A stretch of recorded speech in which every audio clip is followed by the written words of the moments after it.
he or she will lose the brightness of his face. It will increase the brightness of her face. Then his children will be loyal to him or her. That means they will be loyal in the path of religion.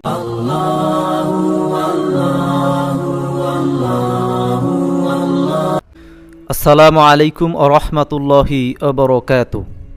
Bismillahi walhamdulillahi wassalatu wassalamu ala rasulillah wa ala alihi wa sahbihi ajma'in. Dear brothers and sisters, today I would like to discuss about the benefits of 5 daily prayers. I'll try to say something briefly about this insha'Allah. وَمَا تَوْفِيقِ إِلَّا بِاللَّهِ عَلَيْهِ تَوَكَّلْتُ وَإِلَيْهِ يُنِيبُ. We all know that Allah Rabbul Alamin has made 5 daily prayers obligatory on us.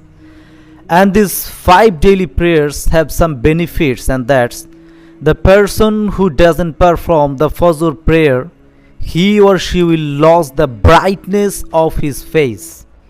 That means the person who will perform the Fajr prayer, it will increase the brightness of her face.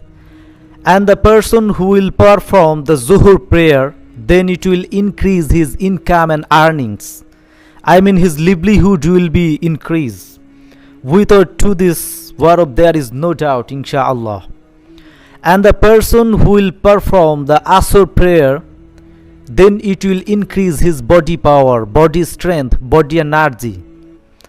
And the person who will perform the Maghrib prayer, then his children will be loyal to him or her. That means they will be loyal in the path of religion. And finally, the person who will perform the Isha Salah, prayer, by the grace of Allah, it will satisfy his night's sleep.